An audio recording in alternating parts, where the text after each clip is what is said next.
Hey everybody, movie reviewer here, just going for my news review. So with that, Neil is right though. Hermione is hot. I can't wait to get a dog training dolphins, even though it is pretty bad how they're treated. Did you know all they feed them is raw fish? Oh, that is grim. I'd puke if all I ate was fish. They bang out of order. Imagine it, just raw fish. Their diet is fish. Yeah, because that's all they're given. But also, because that's what they eat. It's so cruel, you know? No burgers, no KFC, no Nando's on birthdays, nothing. How would you like it? Well, if all I ate was fish, I probably wouldn't like it. So the first thing I want to say is that was not my first choice in clip, it was just the only one I could find. It's only been a week now since the movie came out, so clips are still pretty hard to find. So this is the second Inbetweeners movie after 3 seasons and a movie, but the original one, Mania, in 2011, the one I reviewed, was just meant to be like this final send-off to the Inbetweeners, but it turned out to be such a box office hit that they made a sequel.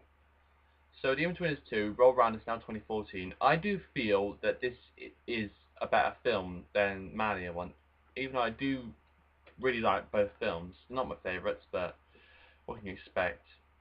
Anyway, I do feel like this film is funnier. It's got not more new gags. And anyway, let's get into the story.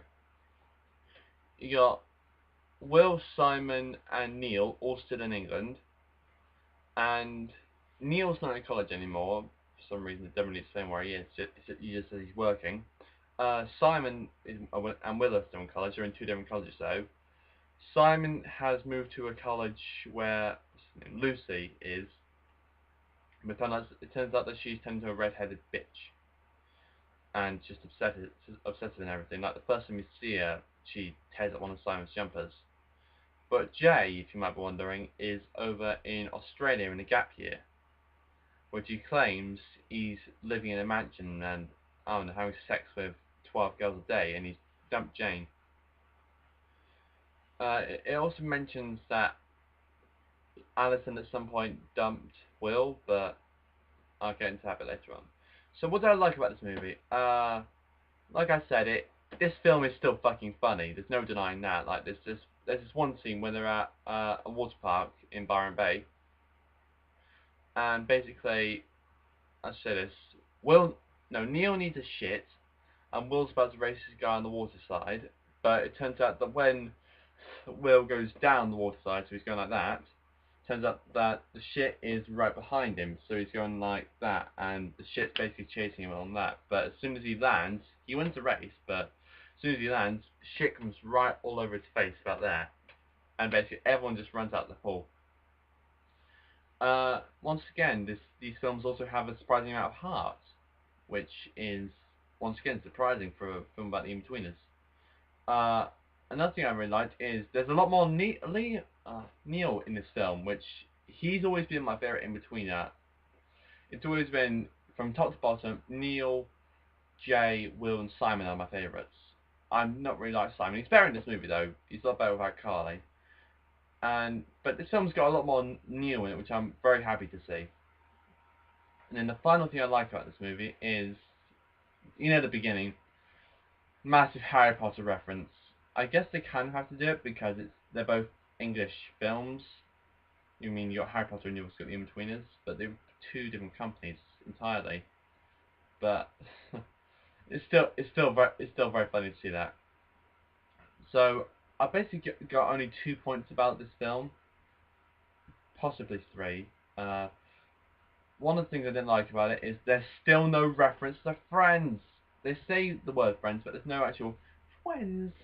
That was a massive part of the show. Just like, it was only like Friends for 1 episode, but they kept saying stuff like, "Oh, win," and just kept saying stuff like that. So they should mention that at some point in the films, I feel. And then you got my major problem. So, like I said, at the end of the last movie, it's might be spoiling it for you, but if you haven't seen the first movie, then what the hell are you watching the second one for? So, at the end of the last movie, you got Will and Alison, Simon and Lucy, Jay and Jane, and Neil and Lisa. You got 4 couples. So you see Jane and Lucy in this film. It's mentioned that Alison dumped Will at some point. I'm not sure why, seeing as how she's the one that in the end decided to say yes.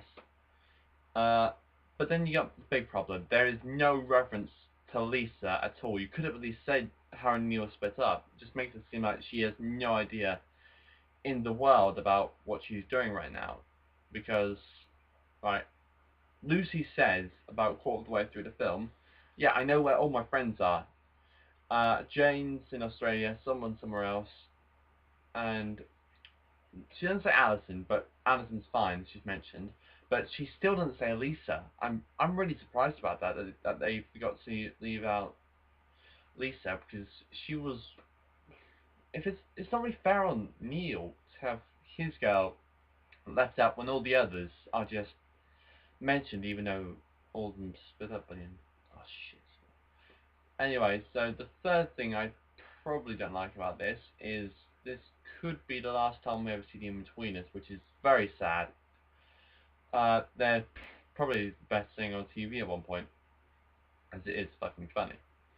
But I'm going to get it on DVD, because otherwise I'll be doing a massive disgrace myself. I've already got 3 seasons and the movie on DVD, so I'll be doing a massive disgrace to myself if I didn't get this on DVD. I assume lots of people will make a lot of money for this film, seeing as how it's the Inbetweeners. So I give this movie a 7 out of 8 out of 10. So it's a good movie, definitely. If you like stuff that's funny, and make sure you see the Inbetweeners before and the movie before you see this. Basically, it's a good movie. It's worth a watch. It's funny. It'll make you laugh. It's only 95 minutes long, and as a bonus note, there's the shortest credits ever in this film. Like, we all stayed around, like the entire cinema stayed for about a minute, and the credits were gone just like that. That's not really any complaints, not positive or negative. I'm just saying it's the shortest credits I've ever seen. So, The Inbetweeners 2, what do you think? As always, what film do you want me to review next? And put down below if you preferred it to the Inbetweeners movie or the other way around, and why. So, as always, see you guys later.